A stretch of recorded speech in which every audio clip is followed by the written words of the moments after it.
Assalamualaikum warahmatullahi wabarakatuh. Today I will present an overview of robot control algorithm. Let's begin with the basic concept. A robot is a mechanical system that operates automatically to perform specific tasks. To make a robot behave correct, it it needs a control system, a mechanism that regulates how the robot respond to its environment.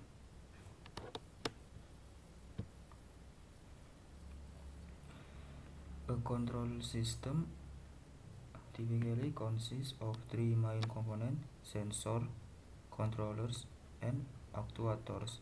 Sensor collect information such as distance, speed, or temperature. The controller process this information and decides what the robot should do. An actuator are vehicles that move the robot, such as motors or robotic arms. These three components work together to create intelligent robotic behavior.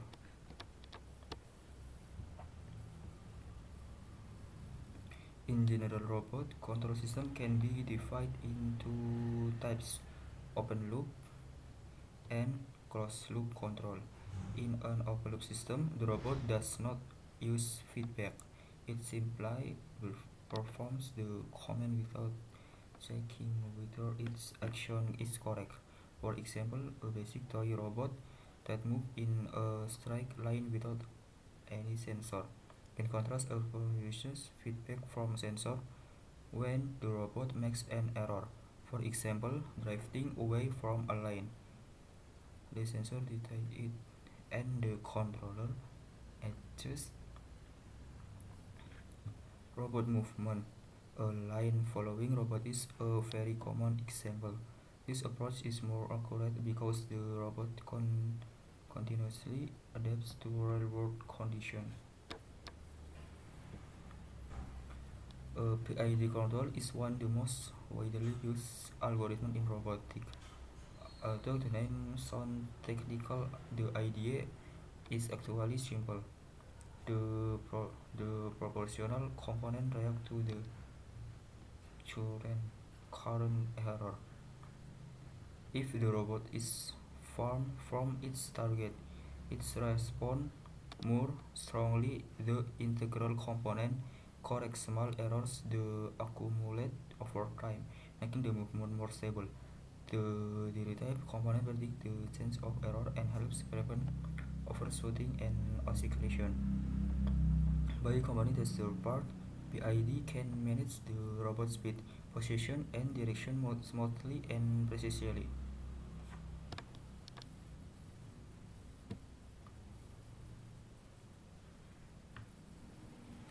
Kinematic and dynamic help us understand how a robot moves.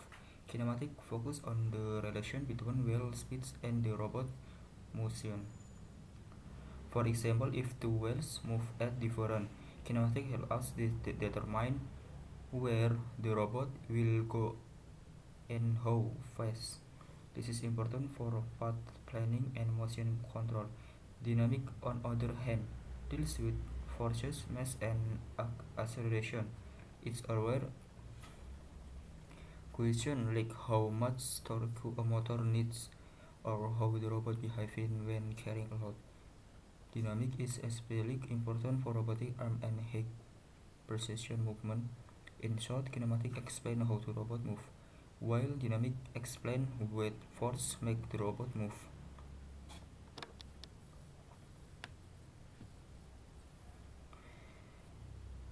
Beyond basic control, there are several advanced techniques used in robotics. Non-linear control methods such as sliding, mode control, and backstepping were well in complex and operating environment. Adaptive control allows the robot to adjust its control parameter when its condition changes. For example, when the surface becomes slippery or robot carries extra weight. Finally, model predictive robot or MPC predict the robot future motion and causes the best action. MPC is commonly used in modern autonomous robots and vehicles. In modern robots are not only controlled, they can also learn. With reinforcement learning, a robot trains through trial and error based on rewards. For example, a robot can learn to avoid obstacles without being experimentally programmed. Neural working is artificial neural network to replace or support traditional controllers, especially when the mathematical model of the robot is too complex. Some common implementation include a line following robot using PID control, speed control in mobile robot using Python or ROS, and autonomous robot that train obstacle avoidance through reinforcement learning. By combining traditional control with machine learning, robots become more intelligent, flexible, and capable in real-world environment.